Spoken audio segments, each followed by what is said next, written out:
No meals left for coach passengers. Company policy.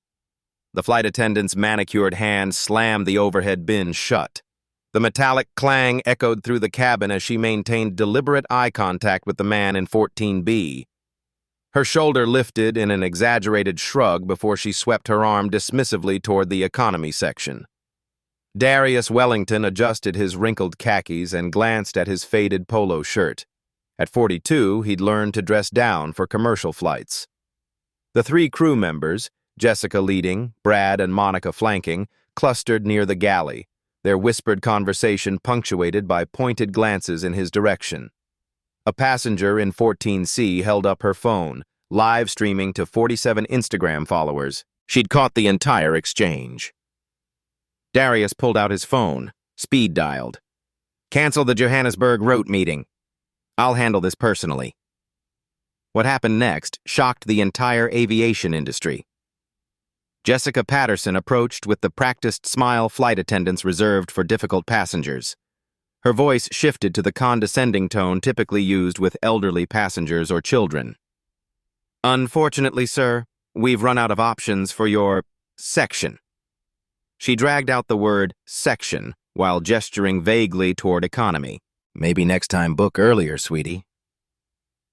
Behind the galley curtain, Brad mimicked Darius's slight South African accent in a stage whisper. "Yeah, maybe next time, Boet." Monica stifled a giggle, covering her mouth with her hand while her eyes danced with amusement. The passenger in 14C, Sarah Chen, a travel blogger, zoomed her phone camera closer. Her viewer count had climbed to 312. Comments flooded the screen. "This is disgusting. Sue them. Racist AF. Get his name." She whispered commentary for her followers. "They're literally serving seconds to first class while telling this gentleman no food exists." In seat 8A, a white businessman in an expensive suit raised his hand. "Excuse me, this chicken portion seems small." Jessica hurried over with an apologetic smile.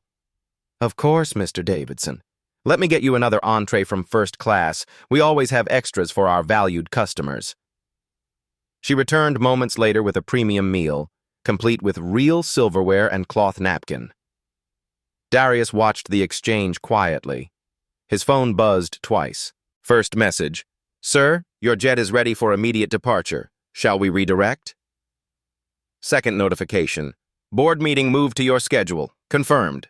He typed back: "Negative. Proceeding as planned." Jessica returned to his row, positioning herself in the aisle with hands planted firmly on her hips. The stance blocked any potential movement toward the lavatory or galley. Her voice carried now, designed for other passengers to hear. "Sir, I understand you're disappointed, but we have policies for a reason. Coach passengers receive coach service. It's about managing expectations appropriately." Brad crossed his arms and positioned himself as a second barrier, creating a wall of authority. Both attendants exchanged knowing smirks, the kind service workers shared when dealing with entitled customers who didn't understand their place. Monica joined the formation, completing their triangle of judgment. She rolled her eyes dramatically when Darius asked if any snacks might be available as an alternative. "Snacks are for purchase only," Monica said, though she'd given free cookies to 3 other passengers in the past hour. The mother in 16B covered her 7-year-old daughter's ears as Jessica's voice rose during her lecture about appropriate expectations for budget travelers. The child stared wide-eyed at the confrontation, sensing the adult tension without understanding its source. An elderly gentleman in 12A, veteran of the civil rights movement, recognized the familiar pattern. He quietly unwrapped his own meal and stood to offer it to Darius. "Son, please take this. I'm not very hungry." Jessica immediately intervened. "Sir, passengers cannot share meals. Health regulations." She guided the elderly man back to his seat with firm pressure on his shoulder.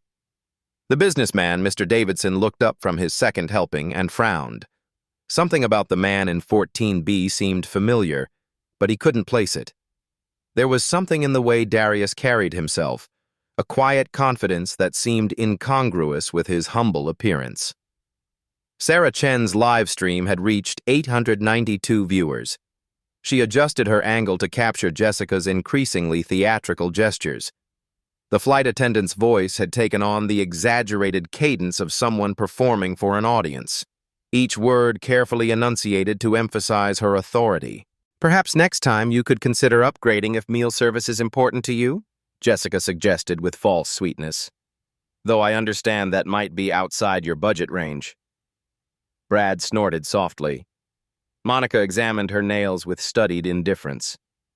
Darius received another text. This one made him pause. "Wellington Holdings stock up 2.3% on Ethiopian Airlines acquisition news. Congratulations, sir."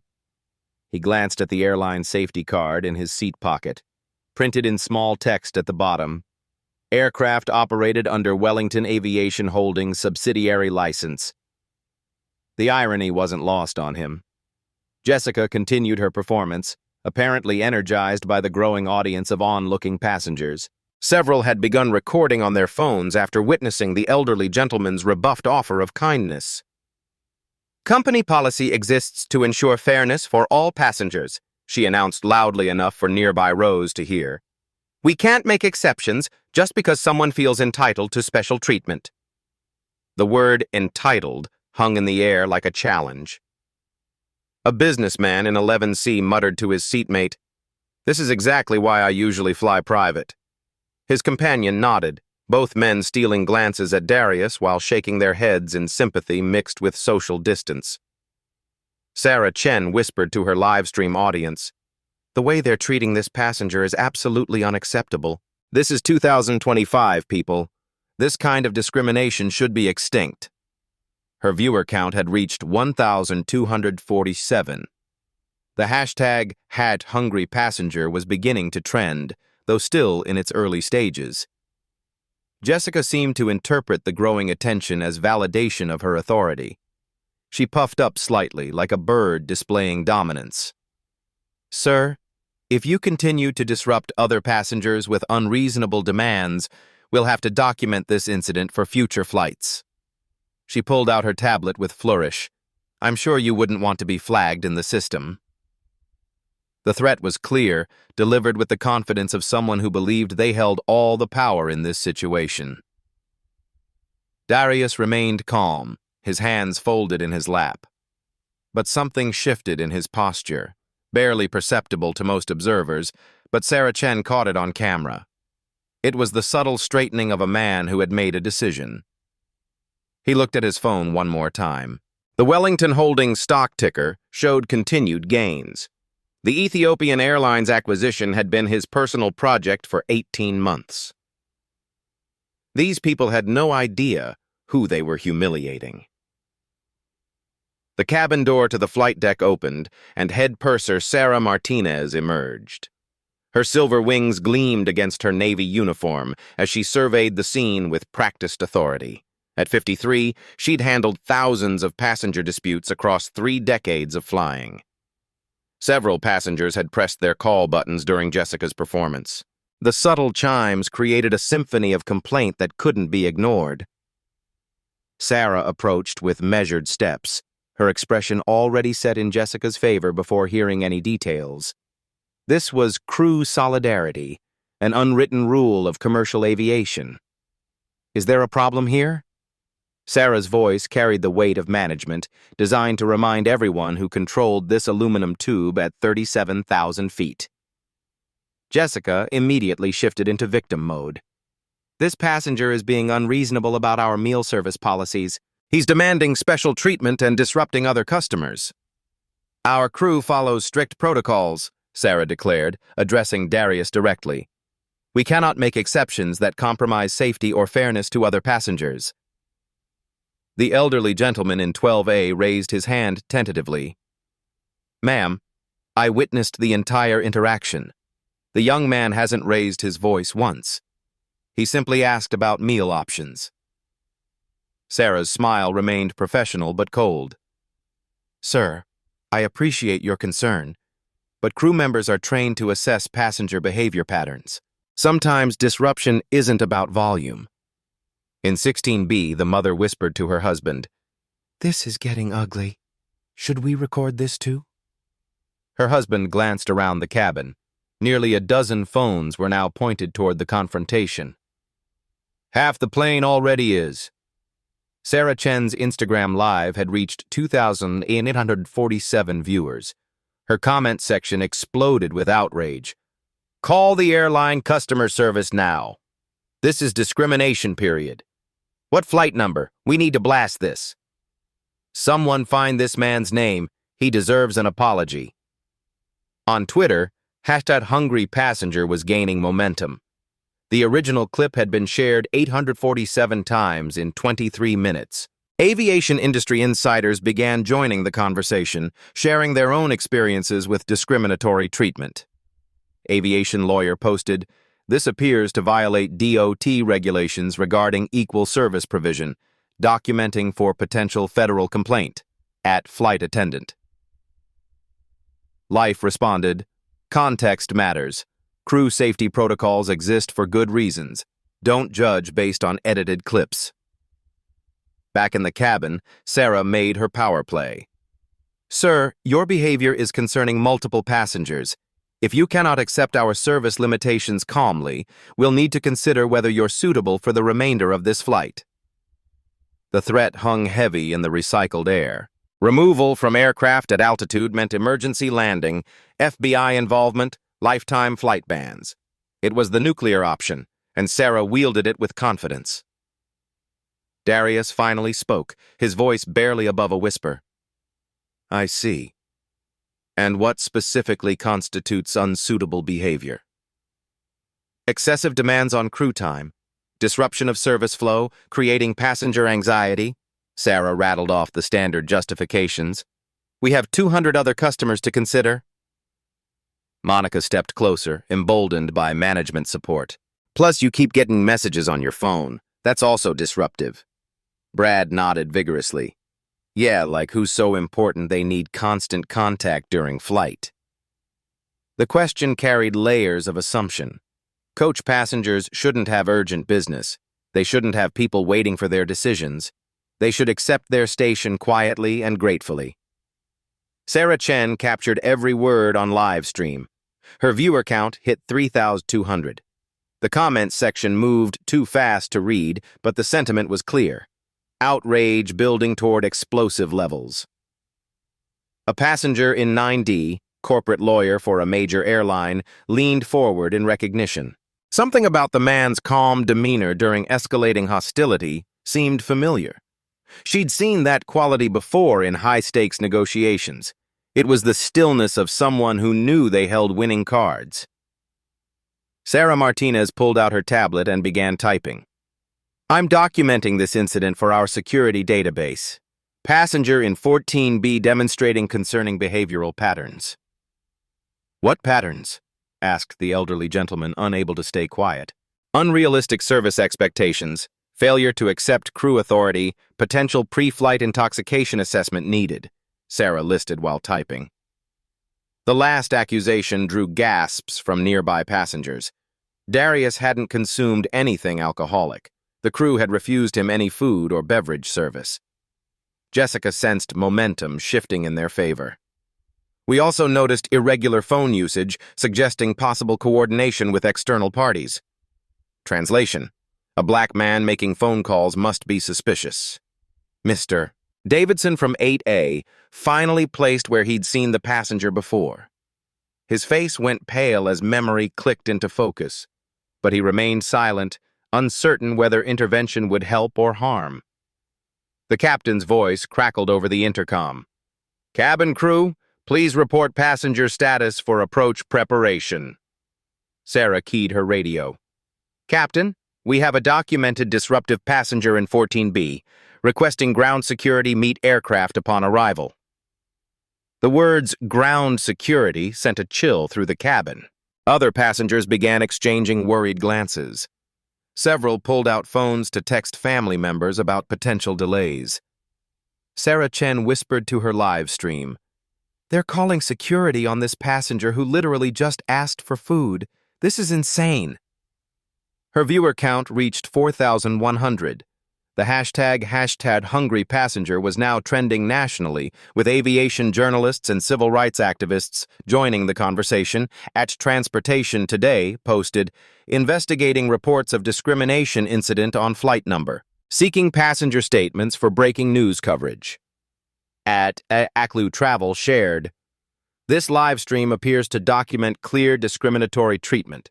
Passengers have rights regardless of ticket class. Back in the cabin, Darius received another text message. This one made him close his eyes briefly, as if steeling himself for an unpleasant but necessary task. The message read, "Sir, emergency board resolution drafted per your earlier request, awaiting your authorization to proceed." He typed back, "Authorized. Execute immediately." Within seconds, every crew member's company phone buzzed simultaneously with a priority notification. The synchronized sound drew confused looks between Jessica, Sarah, Brad, and Monica. Sarah glanced at her device first. Her expression shifted from confidence to confusion to something approaching fear. The notification read, "Urgent. Chairman Wellington conducting immediate operational assessment aboard Flight 847. All crew comply fully with emergency protocols. No exceptions." Jessica's tablet slipped slightly in her hands. "Chairman Wellington? Who's Chairman Wellington?" Brad pulled out his phone with shaking fingers. Monica stepped backward toward the galley, suddenly wanting distance from the confrontation. Sarah Martinez stared at her screen, then at Darius, then back at her screen. The color drained from her face as puzzle pieces began arranging themselves into an impossible picture. Mr. Davidson in 8A finally found his voice. "Oh my God," he whispered to his seatmate. "I know who that is." But he still said nothing aloud. The cabin fell silent except for the steady hum of engines and the occasional ping of passenger phones receiving news updates about the trending discrimination incident. Darius remained seated, hands folded, waiting. Sarah Chen's live stream viewer count hit 5,650. The entire internet was watching now, waiting to see what would happen next. In the galley, Jessica frantically whispered to Monica, "What's a Chairman Wellington? Is that someone from corporate?" Monica shrugged helplessly. Neither of them had ever heard the name before. But Sarah Martinez had.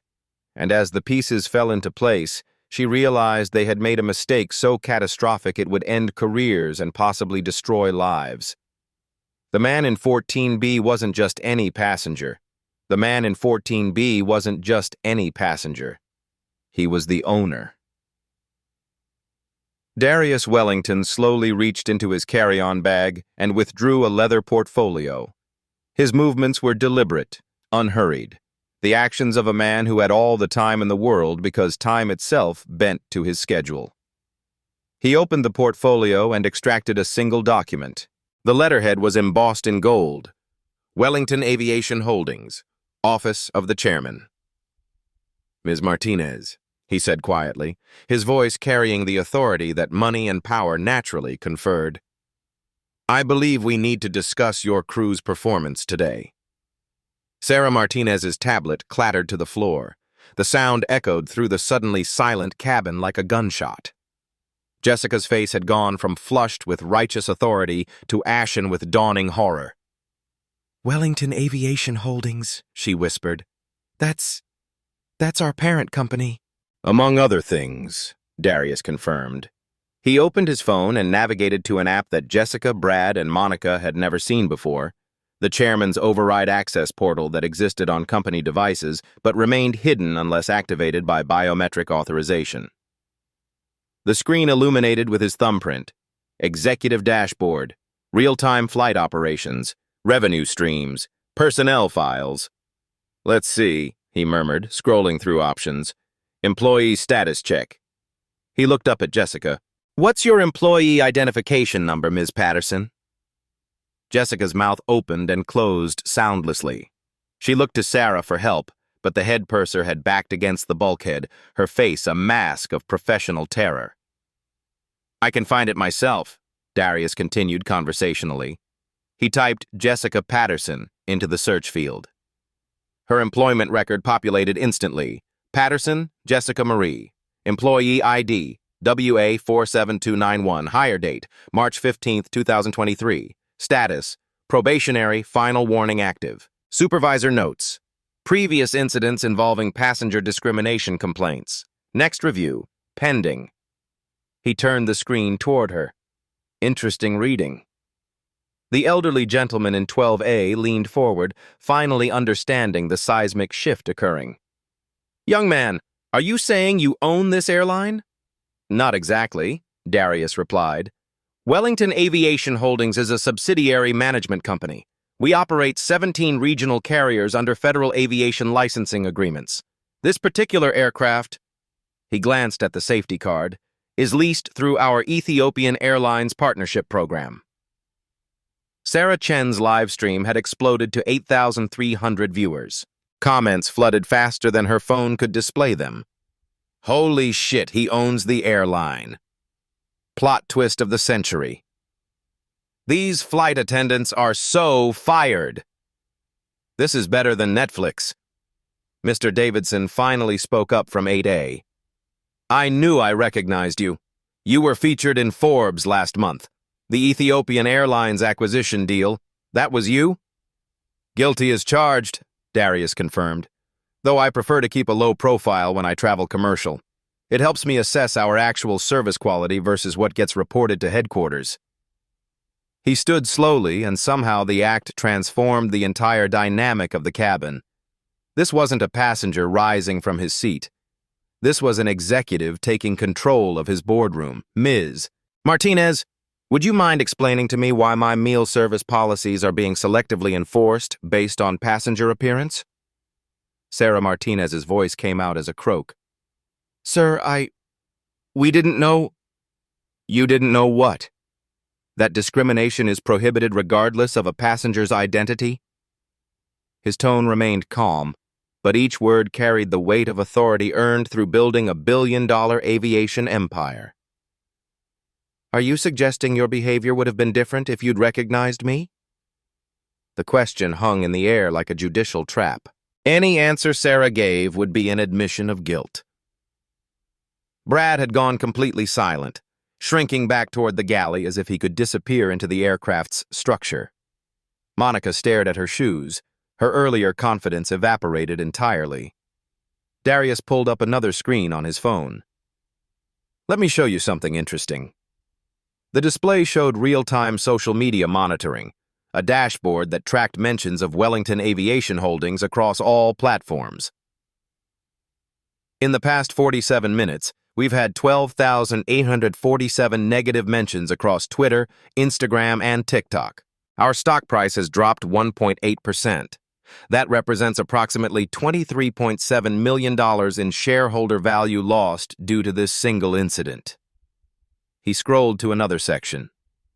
We also have 2,394 people who have viewed this live stream and are now demanding refunds for future bookings. Conservative estimate, $847,000 in direct revenue impact. Sarah Chen whispered to her audience, He's got a real-time dashboard tracking the damage from their discrimination.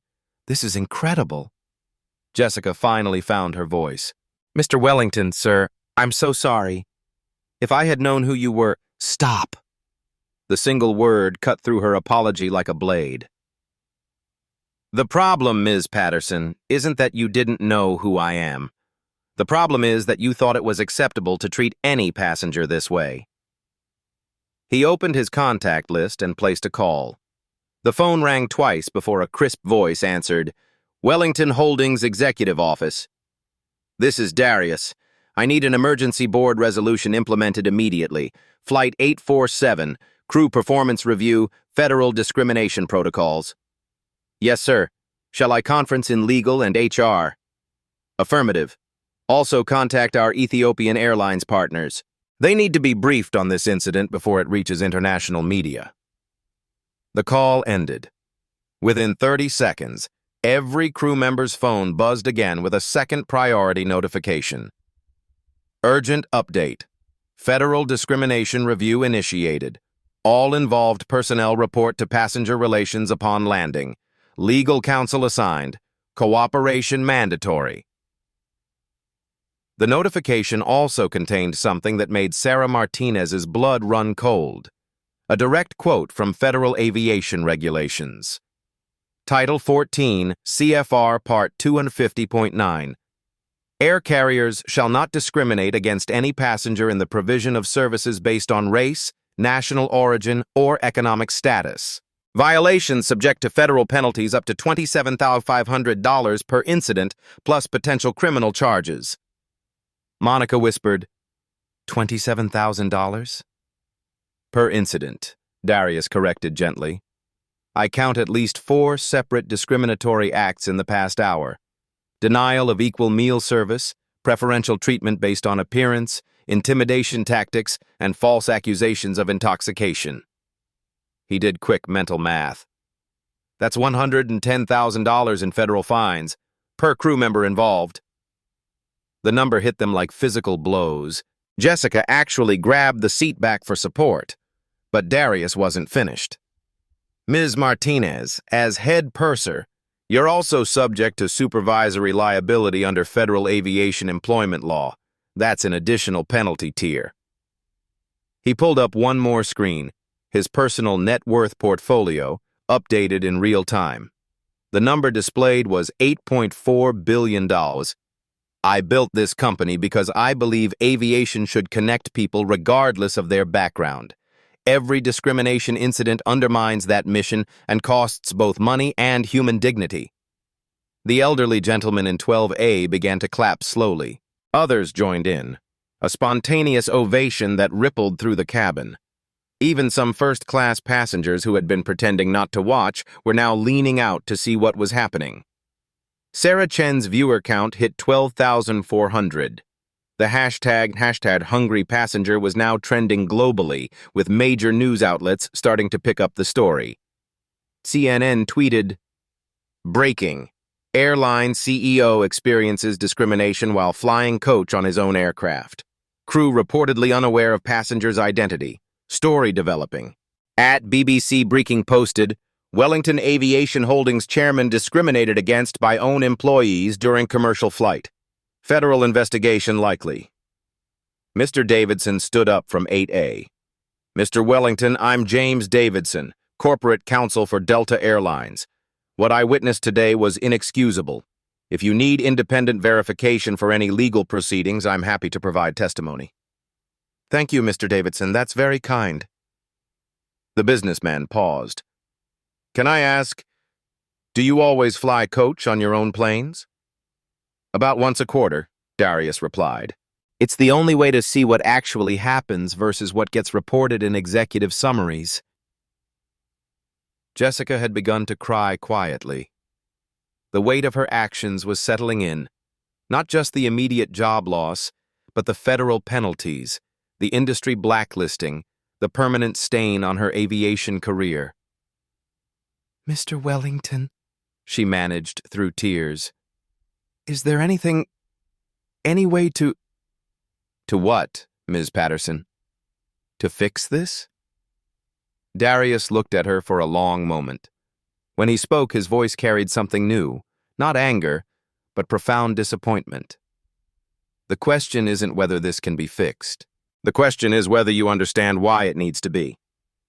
He turned to address the entire cabin, his voice carrying to every passenger. Ladies and gentlemen, I apologize that your flight today included this unnecessary drama. This incident will be thoroughly investigated, and changes will be implemented to ensure it never happens again. The applause was thunderous this time, sustained, heartfelt recognition of both his dignity under pressure and his commitment to justice. Sarah Chen ended her live stream with a simple statement. Sometimes the most ordinary-looking person carries extraordinary power, and sometimes justice comes in the quietest voices. But the story was far from over. The real reckoning was about to begin. The aircraft's cabin had transformed into an impromptu corporate tribunal. Darius Wellington stood in the aisle, no longer a humble passenger but the ultimate authority over every person wearing wings on their uniform. His phone rang. The caller ID showed Ethiopian Airlines, CEO Direct Line. "Excuse me," he said to the cabin, then answered. "Darius speaking." "Mr. Wellington, this is Mesfin Tasso. We're seeing social media reports about an incident on one of our partnership flights. Should we be concerned?" Darius glanced at the crew members, who were now huddled together like defendants awaiting sentencing. "I'm handling it personally, Mesfin. Full briefing within the hour. The partnership is secure, but we need immediate policy updates." "Understood. Whatever support you need." He ended the call and opened his laptop, a thin device that had materialized from his carry-on bag along with what was clearly a mobile office setup designed for exactly these situations. The screen displayed the Wellington Holdings executive dashboard. Live metrics scrolled past: fleet utilization rates, passenger satisfaction scores, revenue per flight hour, and most importantly, federal compliance ratings. "Ms. Martinez," he began, his voice carrying the measured authority of a man accustomed to boardroom decisions affecting thousands of jobs. "Let's review your crew's performance against company standards." Sarah Martinez stood frozen, her career flashing before her eyes. 28 years of aviation service, an impeccable record before today, pension benefits that would never materialize if this went wrong. Darius pulled up the relevant documentation. Wellington Aviation Holdings Employee Handbook, Section 4.7, Customer Service Standards.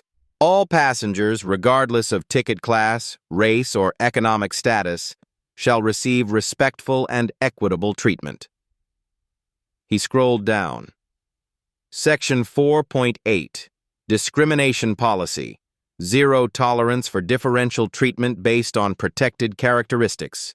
First violation results in immediate termination. Jessica Patterson collapsed into an empty seat, her legs unable to support her anymore. "Please," she whispered. "I have 3 kids. My husband lost his job last month. We can't afford for me to lose this position." Darius looked at her without immediate response.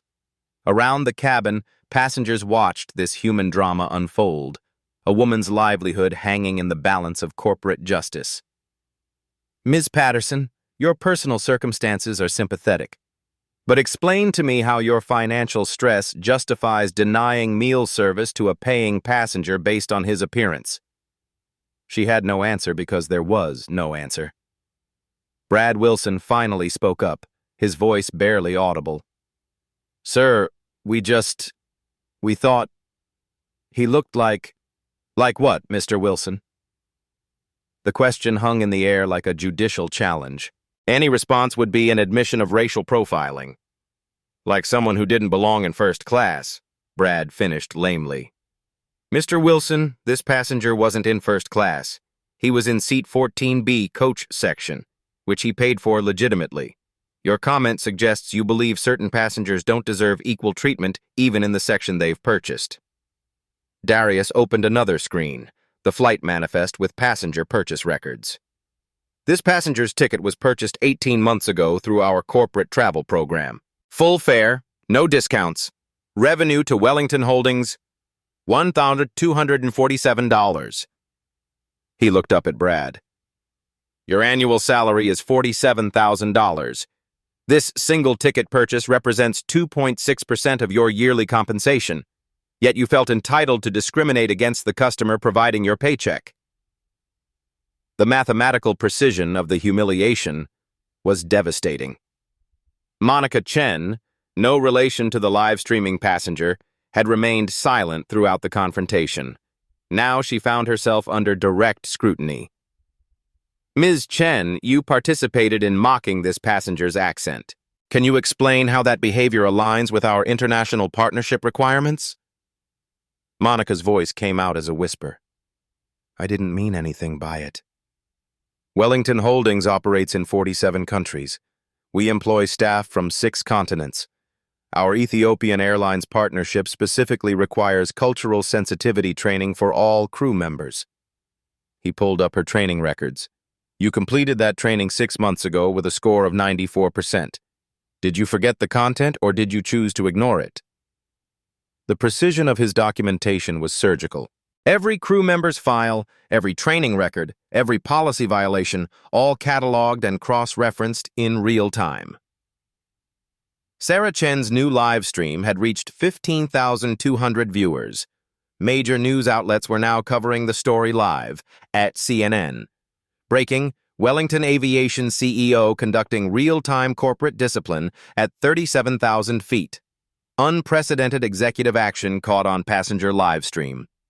At WSJ Breaking, aviation discrimination incident escalates as airline owner confronts discriminatory crew, stock implications developing. Darius opened his contacts again and placed a conference call. Legal Department, please connect me with Federal Aviation Administration Liaison and Department of Transportation Discrimination Division. The call connected immediately. Mr. Wellington, this is Patricia Hendricks, FAA Legal Counsel. We're aware of the developing situation. Patricia, I need formal investigation protocols initiated immediately. Full crew interviews, passenger testimony collection, social media evidence preservation. Already in progress, sir. DOT has assigned a dedicated team. We'll need your cooperation for witness statements. You'll have full company cooperation. I also want immediate review of our training protocols industry-wide. Jessica Patterson was crying openly now. Mr. Wellington, please. I know I made a mistake. A horrible mistake. But I can learn from this. I can do better. Darius ended his call and looked at her with something approaching compassion. Ms. Patterson, the question isn't whether you can learn.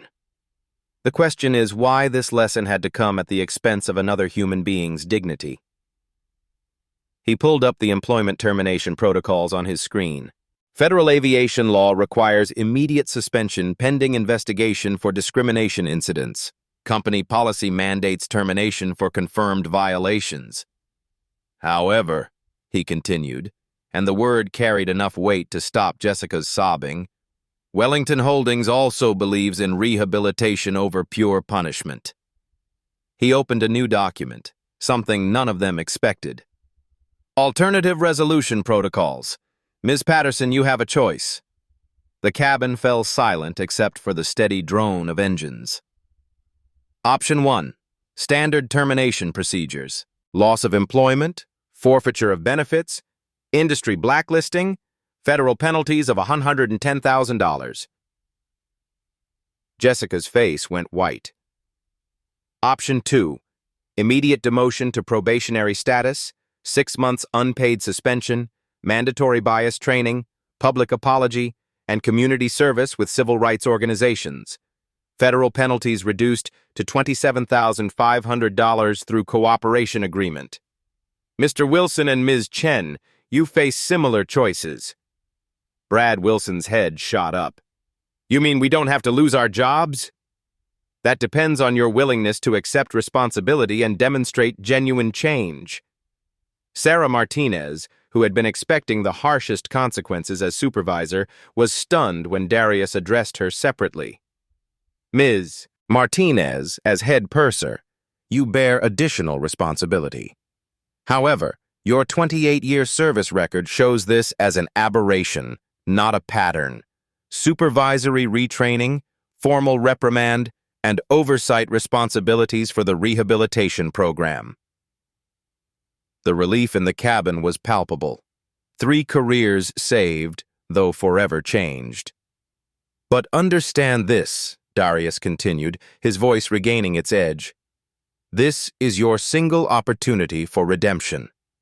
Any future incidents will result in immediate termination and full legal prosecution. He stood and addressed the entire cabin one final time. Ladies and gentlemen, you've witnessed something today that I hope never happens again on any Wellington Holdings aircraft. But you've also seen that when discrimination occurs, it will be addressed swiftly and thoroughly. The passenger applause was sustained and heartfelt. Sarah Chen ended her second live stream with a simple statement. Justice doesn't always require destruction. Sometimes it requires reconstruction. But the most important changes were yet to come. The story that began with a denied meal was about to reshape an entire industry. 3 weeks after Flight 847 landed, the aviation industry was still reeling from what insiders called the Wellington incident. But the real story wasn't the viral videos or the federal investigations. It was the systematic transformation that followed. Darius Wellington stood in the executive boardroom of Wellington Holdings, addressing representatives from 47 partner airlines. The room hummed with quiet tension as CEOs, operations directors, and diversity officers waited to hear how discrimination protocols would fundamentally change.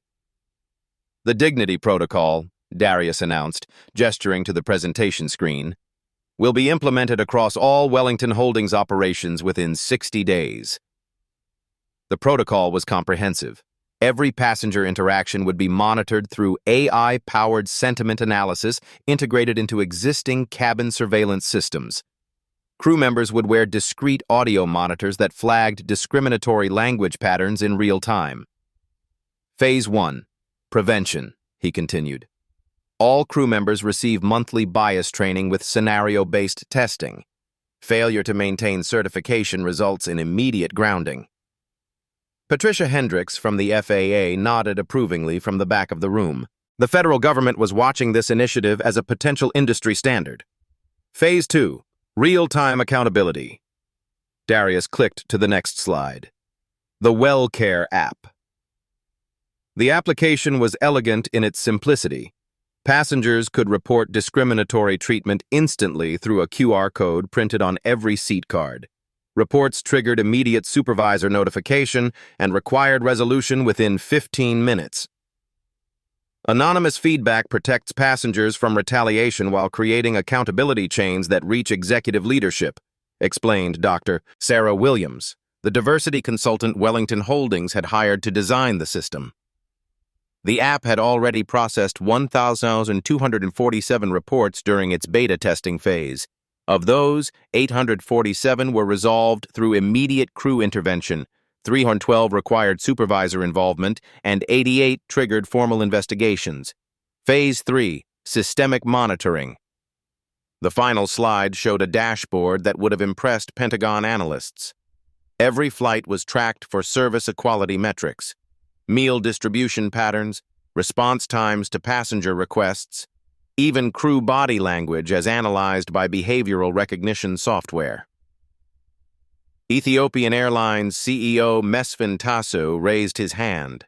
What about crew privacy concerns? This level of monitoring could create hostile work environments. Valid concern, Darius replied. That's why implementation includes crew advocacy protocols.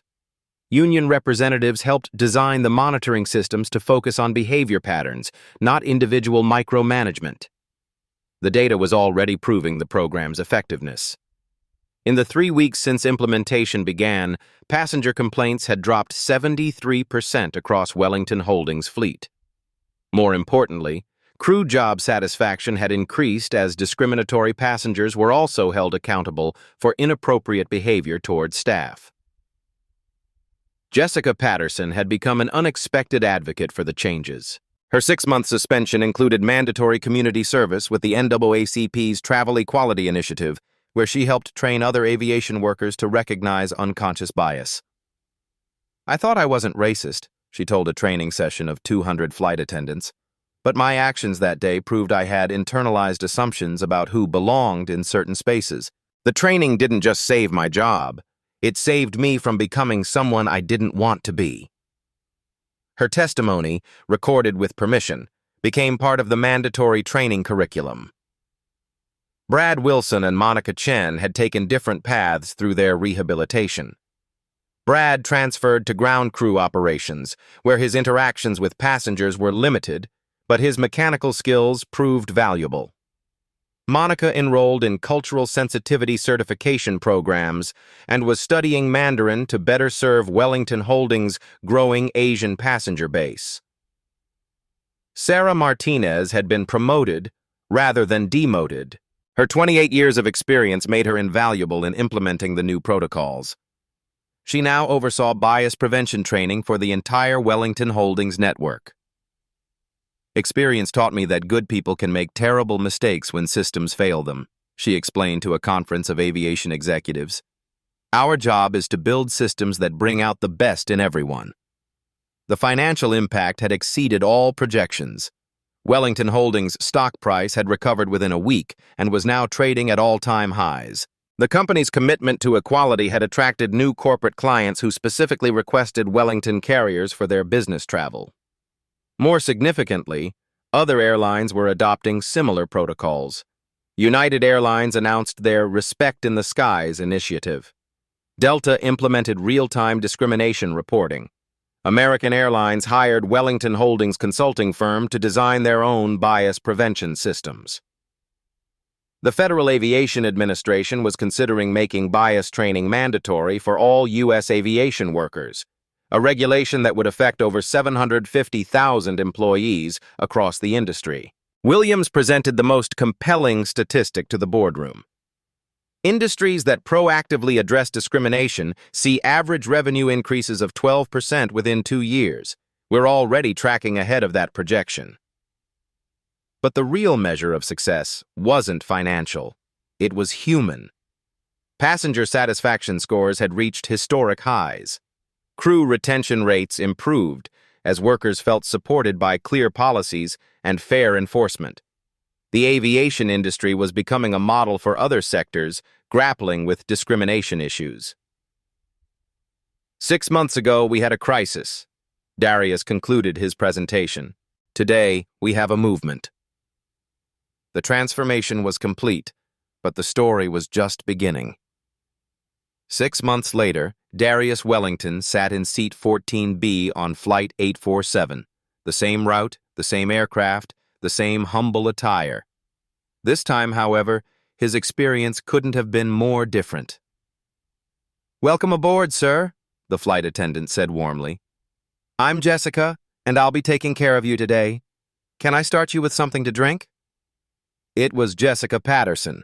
She had completed her rehabilitation program and requested assignment to this specific flight.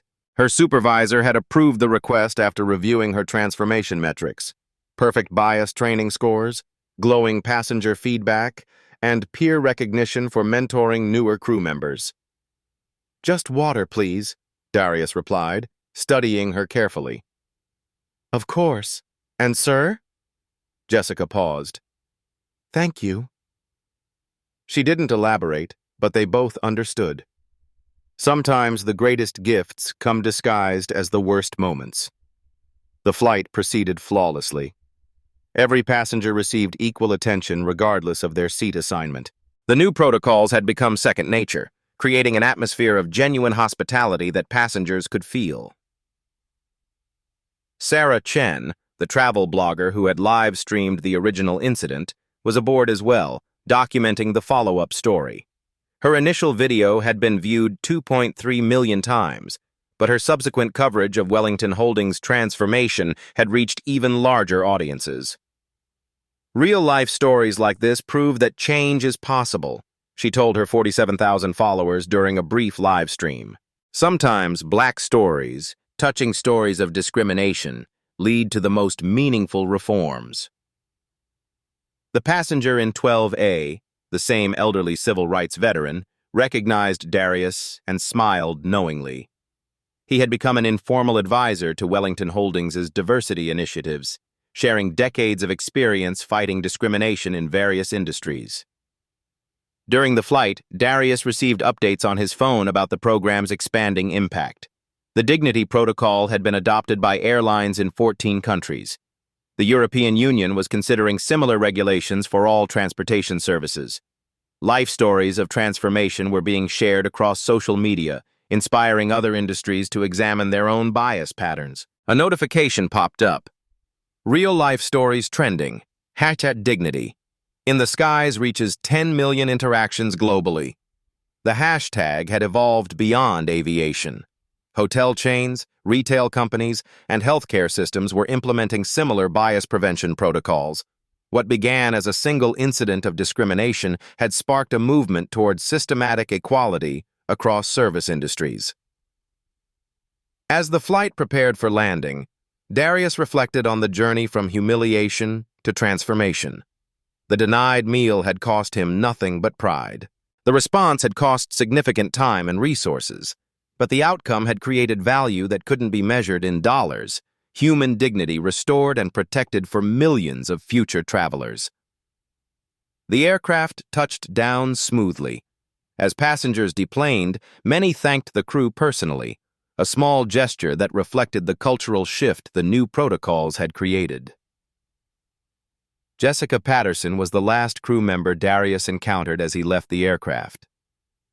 Sir, She said quietly, I hope you'll consider flying with us again. I wouldn't dream of flying anywhere else, he replied. Real-life stories of injustice can end in many ways. This one ended with hope. Have you witnessed discrimination during travel or in service industries? Share your touching stories in the comments below. Your experience might inspire the next wave of meaningful change. Hit that subscribe button for more real-life stories of quiet power defeating loud prejudice. Ring the notification bell, because justice should never fly under the radar. Together, we can ensure dignity at every altitude.